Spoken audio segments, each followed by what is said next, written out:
En fait, je suis fils d'écologue. Et pour être précis, je suis le fils d'un professeur d'écologie qui a fait sa carrière ici à l'Université Montpellier 2 et qui a été le fondateur de l'Institut des sciences d'évolution de Montpellier. Et aussi un des acteurs de la constitution d'un pôle ici de recherche et de compétences et d'expertise en écologie qui est aujourd'hui connu nationalement et internationalement. Donc en fait, je suis tombé dedans un peu tout petit. Et l'écologie, c'est quelque chose d'assez naturel en ce qui me concerne. Et dans mon parcours d'étudiant, je me suis donc en fait plutôt formé dans le domaine de la biologie moléculaire, de la biochimie, parce que l'écologie, je connaissais déjà un peu par ailleurs. Voilà. Ce qui m'a amené en fin de parcours à devenir enseignant-chercheur. Et je suis aujourd'hui dans un laboratoire de microbiologie et je fais de l'écologie microbienne. Voilà, parce que les microbes, c'est à l'échelle des molécules. Et l'écologie des microbes, comme je dis, c'est plus petit, mais c'est tout comme avec les animaux et les plantes. Hein, ça fait pareil. Voilà. Donc ça, c'est pour mon parcours. Ensuite, le fait qu'en tant qu'enseignant-chercheur, après, j'ai souhaité développer ce qu'on appelle les formations professionnalisantes, c'est-à-dire ce que j'ai souhaité faire, c'est apporter aux formations d'écologie de notre université qui sont historiquement orientées vers la recherche, j'ai voulu apporter une orientation vers les métiers de l'ingénierie à Bac+5. Et ça n'existait pas, maintenant 8 ans, donc c'est en 2006 que j'ai proposé à l'université de monter un parcours d'écologie de type ingénierie écologique. Hein. C'est ça qui manquait, et c'est venu compléter ce qui avait été fait plus tôt par mon père et ses collègues.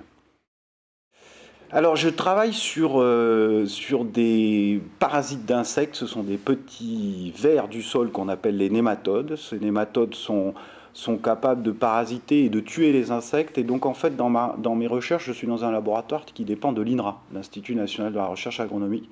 Et donc on étudie ces parasites parce qu'ils ont un grand intérêt en matière de lutte biologique. C'est un procédé biologique finalement, ces nématodes, pour lutter contre les insectes qui posent des problèmes en agriculture, par exemple, et donc c'est un procédé alternatif aux pesticides. Vous avez peut-être entendu parler de Ecophyto 2018. Le but, c'est de réduire l'utilisation des pesticides dans l'agriculture, divisé par 2. Et c'est une vraie bonne idée parce que vous, en tant qu'écologue, vous savez que les pesticides sont très très néfastes à la biodiversité et à la qualité des milieux. Donc voilà. Donc ce sont des recherches d'écologie sur ces nématodes dans l'idée de bien les utiliser en alternative aux pesticides. Bon, alors l'écologie justement est un mot qui a au moins, je pense aujourd'hui, 3 facettes. Pour ce qui nous concerne, c'est une science. Donc là, on la connaît tous, la définition en tant qu'écologue, hein, c'est l'étude des interactions entre les espèces et puis ces espèces avec les milieux.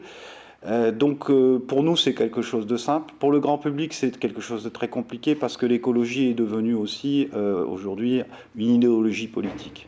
C'est un fait.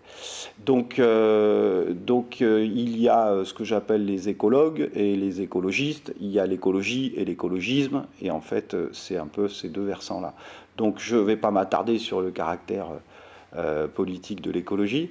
Et la troisième dimension de l'écologie, c'est justement en fait la dimension sociétale de l'écologie, et qui est complexe parce qu'elle intègre en fait ces deux-là. C'est-à-dire que le grand public a une perception hybride en fait de l'écologie entre ce qu'il entend d'un homme politique qui fait de l'écologie politique et ce qu'il entend d'un écologue de terrain qui va lui parler des interactions entre les oiseaux et les insectes, par exemple.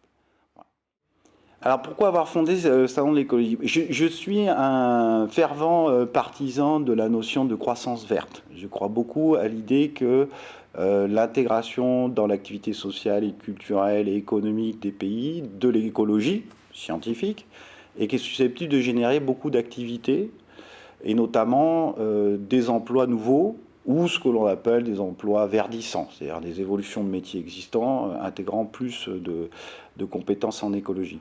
Donc j'y crois beaucoup. Ce qu'il y a de bien, c'est qu'aujourd'hui, il y a des statistiques qui viennent mesurer tout ça. Et les métiers de la croissance verte, c'est quand même 10 000 emplois en France en moins de 10 ans. Et dans le secteur strict de l'écologie, c'est pas loin de 1000 à 1500. Voilà, nouveaux emplois. Hein.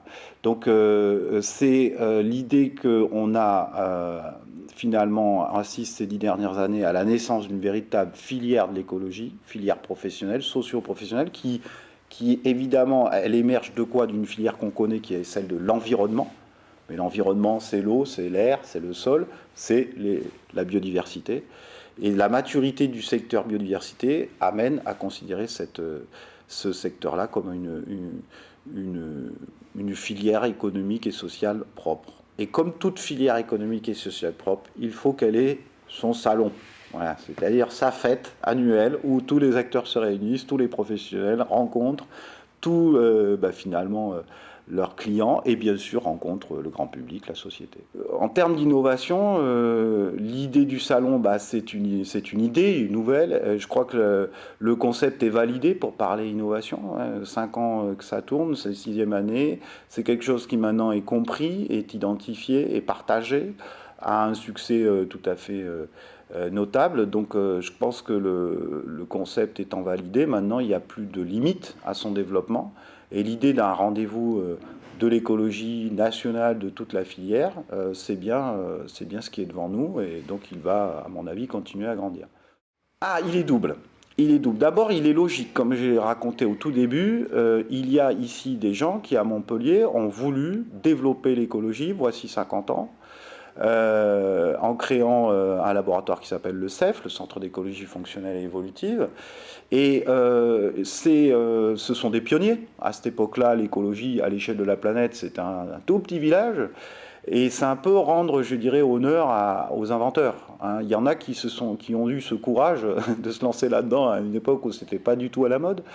Et le fait est que, du coup, les compétences scientifiques en France se sont réunies à Montpellier en particulier, et évidemment à Paris. Bon, parce que la France, c'est Paris et puis le reste.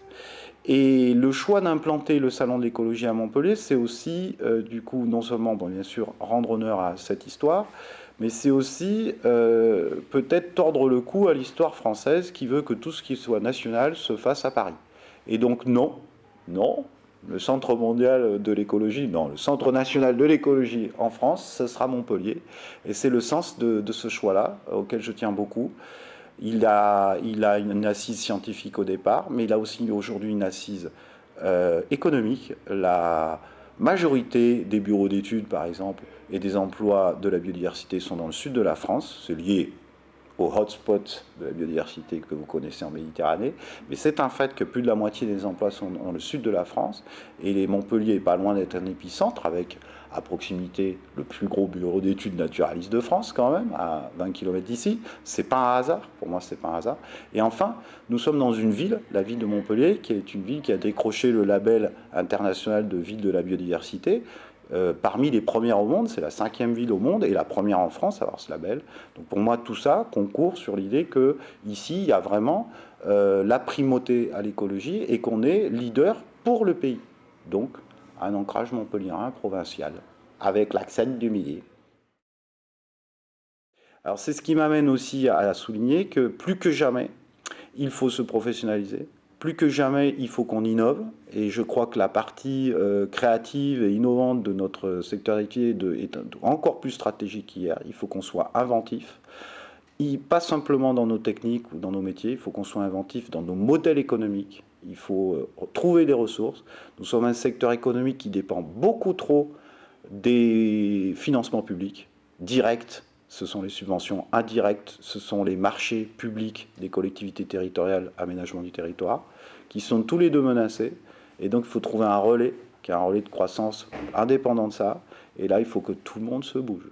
On a tous beaucoup d'efforts. Et à ces conditions-là, je reste extrêmement optimiste.